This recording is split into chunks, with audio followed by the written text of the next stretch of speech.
Bueno, ¿cómo están? Buenas tardes. Mi nombre es Patricia Saciaín, soy médica de la empresa de servicio de salud Pulmotech. En la tarde de hoy tenemos otra vez la agrada presencia de la licenciada Lorena Magnífico, que es licenciada en nutrición, especialista en nutrición clínica del Hospital Alejandro Posadas. Y hoy nos va a estar hablando de soporte nutricional en el Gran Quemado. Hola Lore. Hola Patri, muchas gracias nuevamente por la invitación. Bueno, muchas gracias a vos. Bueno, hoy, como lo dijiste, vamos a hablar del soporte nutricional en el paciente quemado. Lo que vamos a hablar es un poco de la respuesta metabólica de estos pacientes y el aporte de los requerimientos que van a estar aumentados. Y es fundamental poder cubrirlos. Es una patología muy frecuente, grave y que genera una incapacidad en muchos de los pacientes con quemaduras grandes. Las principales causas son los accidentes domésticos, de tráfico o laborales. Dentro de las quemaduras, la que más frecuente es son las quemaduras térmicas. Y es fundamental desde el inicio plantear el diagnóstico y la terapéutica a seguir, porque esto me va a poder disminuir la morbimortalidad y todo tipo de complicaciones que van a presentar estos pacientes. Son más de 180.000 muertes por año. Si hablamos de los rangos etarios, van a ser mayor frecuente en los menores de 10 años y en los adultos entre 21 y 60 años. Es la cuarta causa dentro de los traumas, seguidos por los accidentes de tráfico, caídas o bien la violencia. Pero no todas las quemaduras son severas. Se habla de que el 74% no son severas. Dentro de las quemaduras graves, mayores al 40% de la superficie corporal quemada, 3,2% son los casos. Y la mortalidad va a ir aumentando a medida que la superficie corporal sea mayor. Por eso se habla de que cuando un paciente tiene el 70% de la superficie corporal quemada, hablamos de una mortalidad del 50%. Hay distintas formas de la clasificación de las quemaduras. Tenemos según la profundidad y según la severidad. Dentro de la profundidad tenemos la tipo AB con predominio de A, o la AB con predominio de B y la B. La tipo A va a verse una afección a nivel histológico de la epidermis.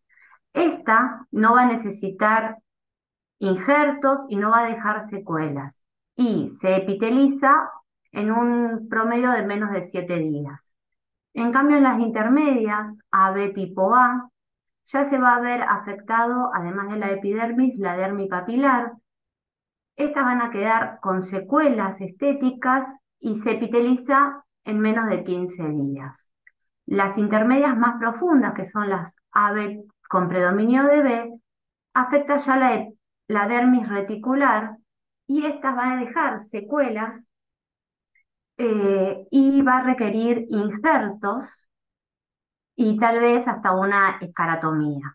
En cambio, las tipo B, que son las más profundas, las también llamadas de tercer grado, ya afecta todo el espesor de la piel, la epidermis, la dermis y la hipodermis, y esta sí va a requerir injertos hasta colgajos.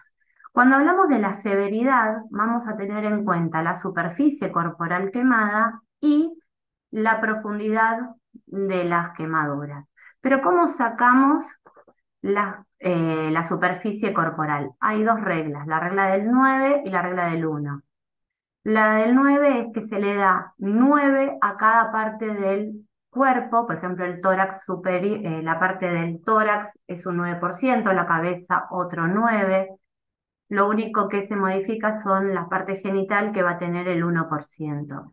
Y la regla del 1 o la de la palma de la mano es que el 1% es el tamaño de la palma y de eso se va a ir sacando la superficie corporal quemada.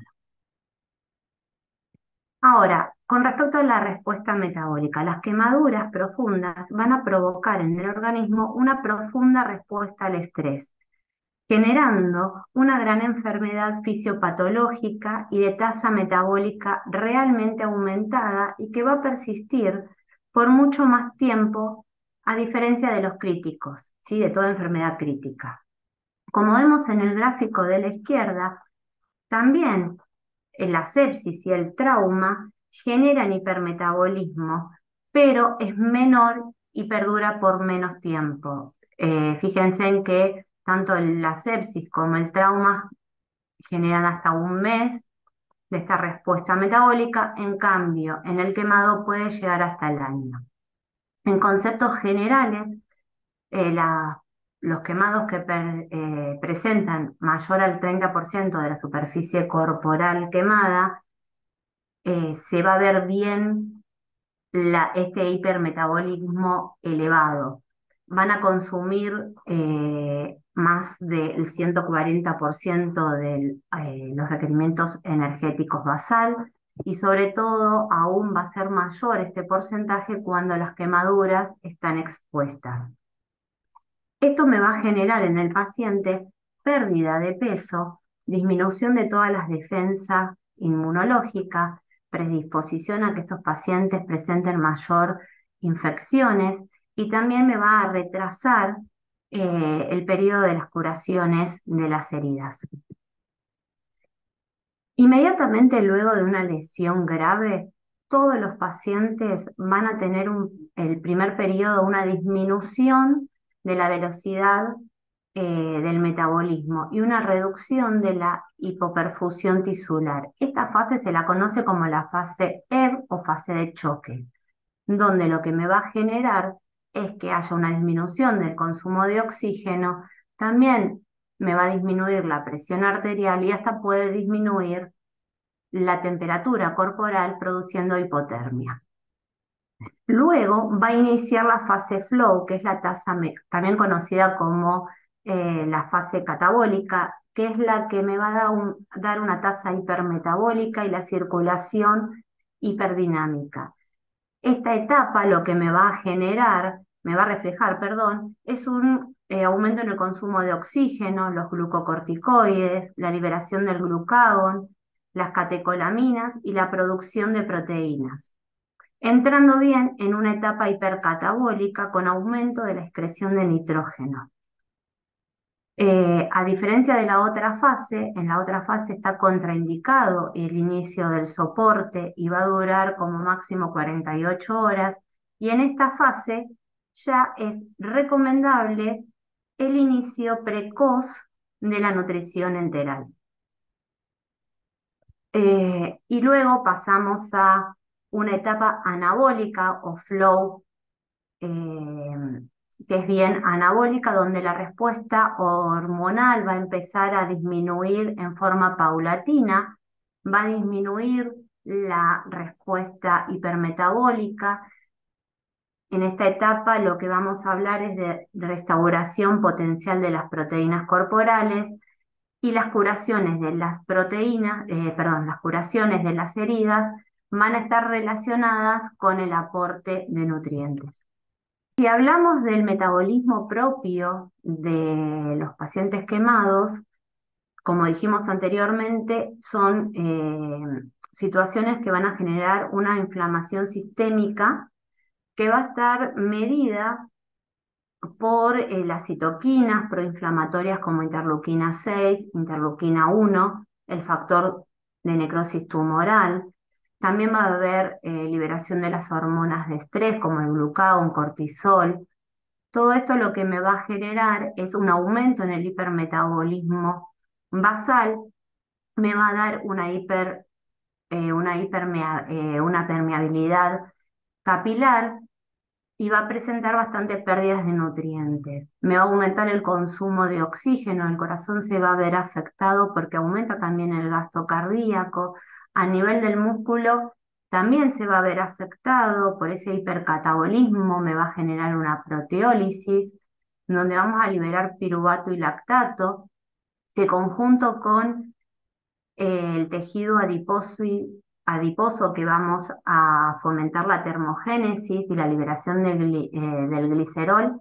Esto me va a estimular la gluconeogénesis y se va a ver, y esto va a repercutir en el hígado con las liberaciones de enzimas, generando la hiperglucemia por estrés.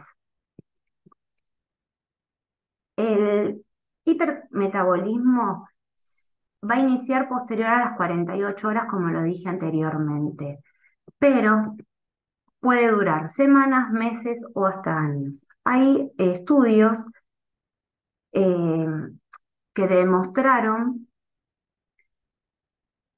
fue medido por la calorimetría indirecta, donde se estudiaron pacientes quemados y se observó por medio de la calorimetría indirecta que continuaban por 2 o 3 años en un estado hipermetabólico.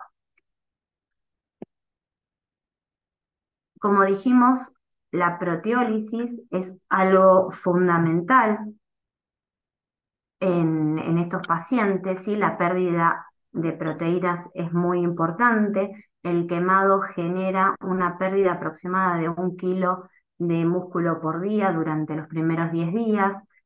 Los pacientes quemados se puede estimular la pérdida de nitrógeno por metro cuadrado de piel quemada, que son más o menos por metro cuadrado una pérdida entre 20 y 25 gramos de nitrógeno.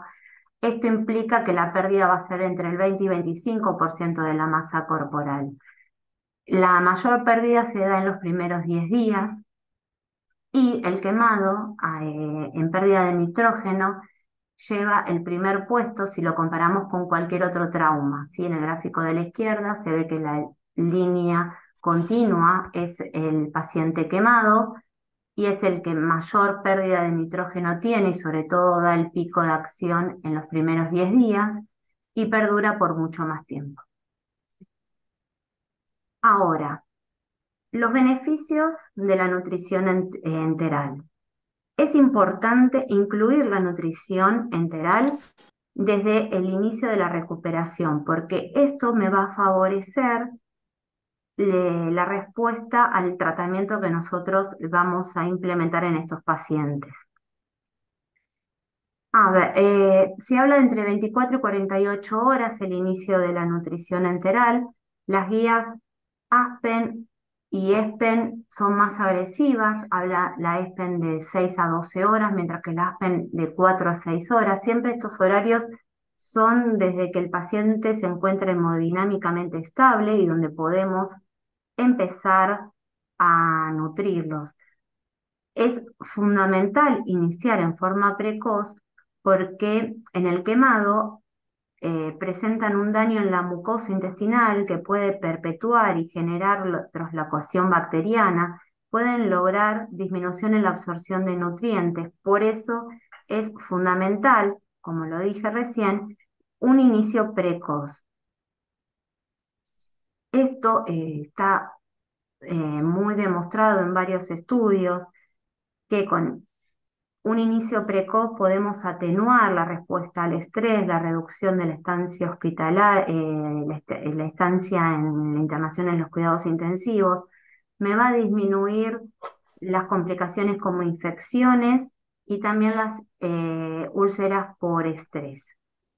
Existen protocolos que hablan de infusión de la alimentación intraoperatoria. Sabemos que estos pacientes ingresan a quirófano cada 48 horas para hacerle los toilettes y eso a veces se dificulta muchísimo en poder realmente cubrir con todos los requerimientos, porque son horas de ayuno que te piden los anestesiólogos, Posteriormente se programa que la cirugía van a entrar a quirófano a una determinada hora y vos lo tenés en ayuna, después hubo una complicación y eso hace que el paciente en vez de entrar a la mañana entra a la tarde y aumenta las horas de ayuno de estos pacientes.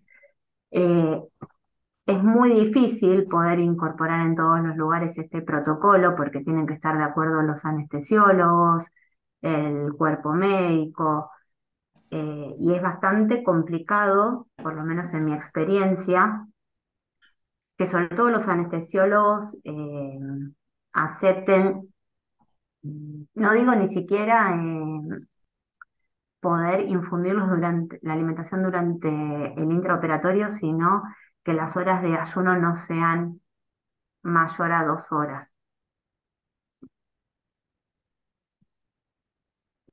Ahora, la estimación del aporte de los requerimientos calóricos en los pacientes quemados, sabemos que hay más de 200 fórmulas para poder estimar los requerimientos energéticos.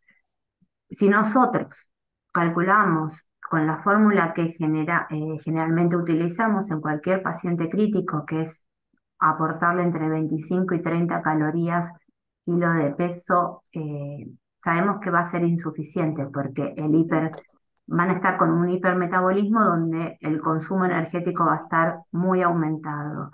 Y la hipoalimentación, consenso de casi todas las guías, la hipoalimentación, sobre todo en estos pacientes, no está recomendada. Este estudio, que está a la derecha de la filmina, estudió 46 fórmulas diferentes para poder eh, predecir las necesidades energéticas y realmente no encontró ninguna que se correlacione bien con la calorimetría, que nosotros sabemos que la calorimetría es el gold estándar, no me pasa,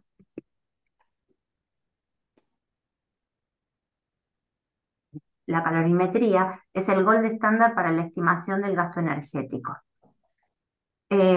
Tanto las ASPEN 2016 como ESPEN, ellas recomiendan una fórmula, una ecuación, tanto para el adulto de Toronto y para pediatría, la Schoffel. Estos se consensúan con estas fórmulas, que son las que mejor aproximación tienen con la calorimetría indirecta, dado que tener este tipo de equipamiento es muy costoso y no todo el mundo y los hospitales o sanatorios lo tienen, son contados en el país, contados con las manos aquellos que poseen este equipamiento. Acá tenemos la ecuación de Toronto, que es para el adulto. ¿Y por qué se recomienda esta fórmula? Porque es la única que considera la variabilidad del requerimiento energético a medida que la enfermedad va evolucionando, ¿sí? Lo va teniendo en cuenta los días de evolución de la enfermedad.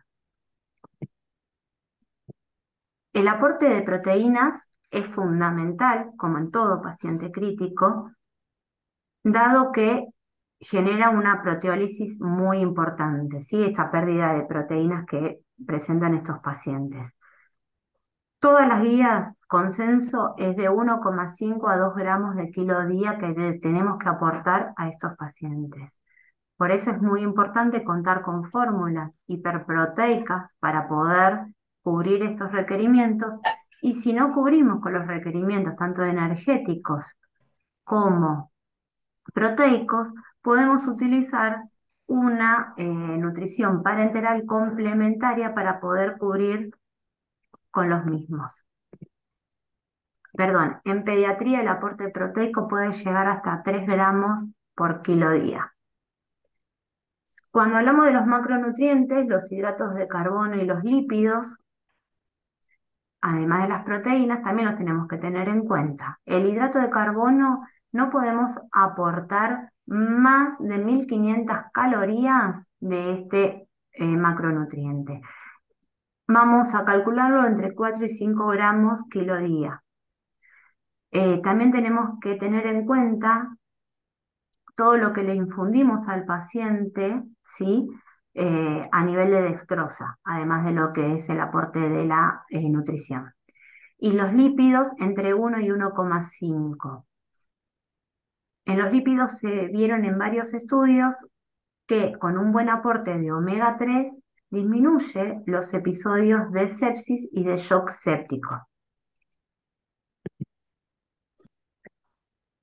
La glutamina también tenemos tanto los macronutrientes como los micronutrientes, son pacientes que pierden eh, micronutrientes y está muy aumentado las pérdidas y sobre todo de algunos micronutrientes esenciales.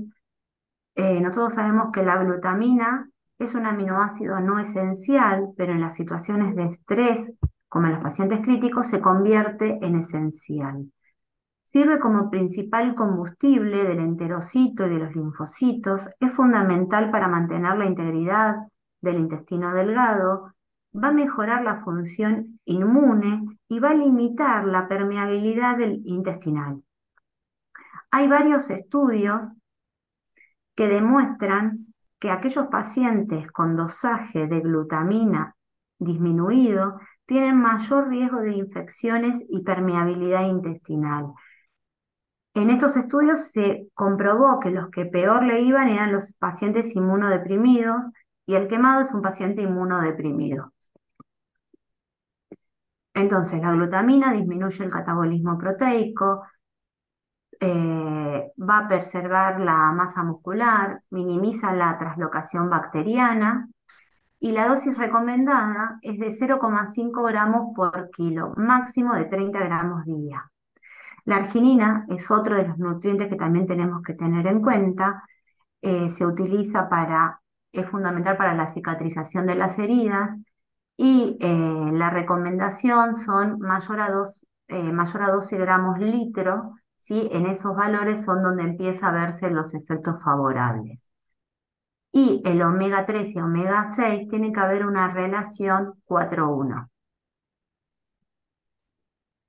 Acá en este gráfico, en este cuadro, perdón, tenemos eh, las dosis sugeridas eh, tanto de macro como de micro. La glutamina, como dijimos antes, del 0,3 a 0,5, el cobre de 4 a 5 miligramos, el selenio de 300 a 500 microgramos, zinc 25-40, la vitamina C de 1 a 3 gramos día. La vitamina D va a depender si son mayores o menores de 70 años. Y esto es una comparación con las proteínas, con las fórmulas que tenemos en nuestro hospital. El zinc, como dijimos recién, la recomendación es entre 25 y 40, y la vitamina C de 10 y de 30. Y tenemos una comparación entre el Protein Intense, Protizón, el Nutrizón Energy y el Alterna, y vemos que realmente no llegamos a cubrir las recomendaciones, ni tanto de la vitamina C ni como el zinc. Nosotros contamos también con el Cubizón, que es una fórmula que tiene inmunomodulación, que también la utilizamos, pero no tiene alto aporte proteico. Ahora, ¿cuánto tiempo vamos a tener que darle estos micronutrientes, estas dosis de micronutrientes a los pacientes quemados? Va a depender del porcentaje de la tasa de la superficie corporal quemada. De 7 a 8 días va a ser cuando la superficie corporal quemada va a ser menos del 40%. Cuando es entre el 40 y el 60, el aporte va a ser de 2 semanas como mínimo. Y cuando hablamos ya de 60% o más de la superficie corporal quemada, vamos a estar hablando como mínimo de un mes de aporte.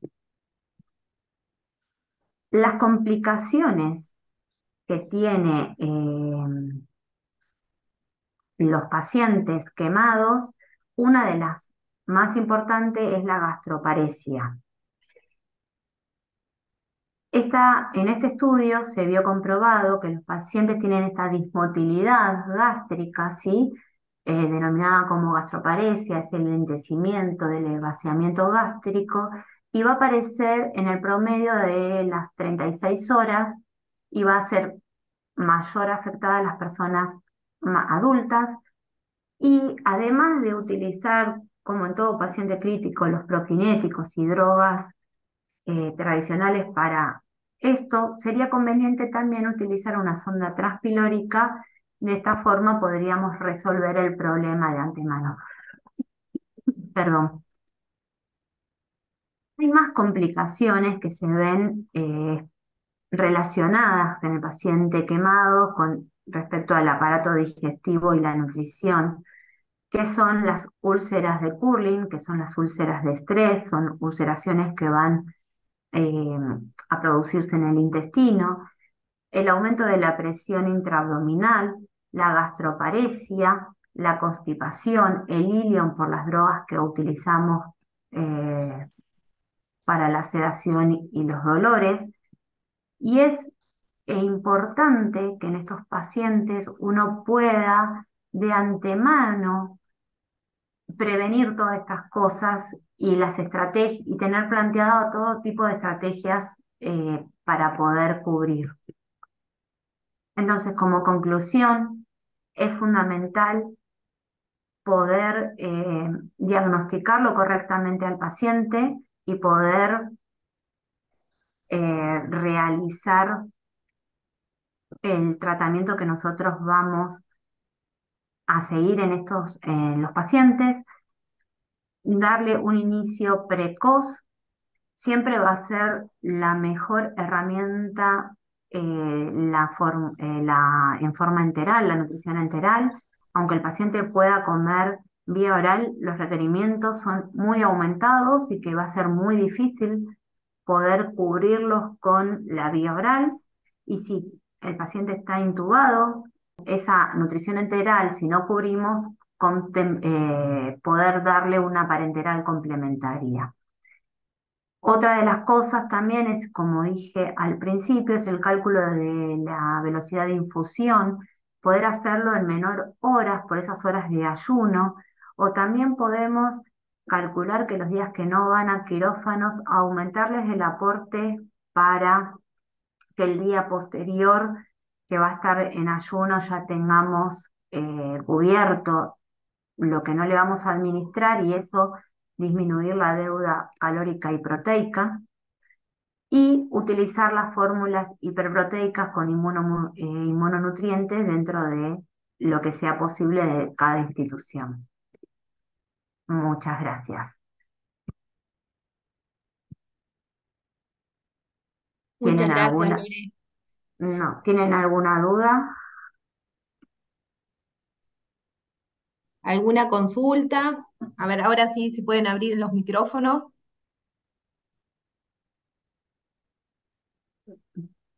No sé si fue clara. Muy clara, sí. Yo te quería hacer una consultita. Sí. Em, Habías dicho algo de un inmunomodulador, pero que no aportaba proteínas. O sea, dentro del Eh, mercado, claro, yo no lo el, conozco, por eso quería saber. el cubizón tiene, o sea, Ah, tiene aporte de proteína, sí, pero no es como por ejemplo el Protizón o el Soportán que tiene claro, 100 gramos de proteína. En comparación de los otros, el aporte es menor y como ellos son pacientes que el requerimiento es muy alto, por ahí no llegas a cubrir con una fórmula o estándar o con menor aporte claro, proteico. No es que no tengan proteínas, claro, en comparación con los demás es menor el aporte. es Está menor bien. el aporte. Ok, buenísimo, muchas gracias. Nosotros en el hospital no somos un hospital de referencia de quemado, recibimos quemados y se le pide la derivación inmediata a los que Claro, han quemado, ¿no? Pero muchas veces nos pasa que el hospital de quemado no tiene cama y claro, nosotros hay nos que tenemos que dejarlo hacer cargo. claro. Ok, buenísimo, muchas gracias. No. ¿Alguna otra consulta?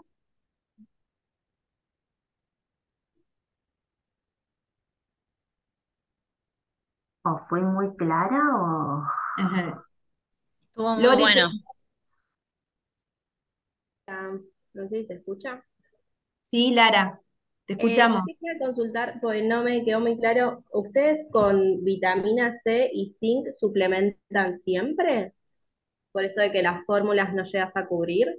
No, nosotros no tenemos esa posibilidad, es lo que se Ah, recomienda. está bien. O sea, la recomendación es cubrir, pero bueno, sí, lógico que es difícil. Es difícil. Buenísimo, gracias. Si la tenés con parenteral es mucho más fácil porque nosotros manejamos fórmulas magistrales, entonces ahí sí, pero con las enterales es imposible. Claro, sí, sí, sí, entiendo. Buenísimo, gracias. No. ¿Alguna otra consulta?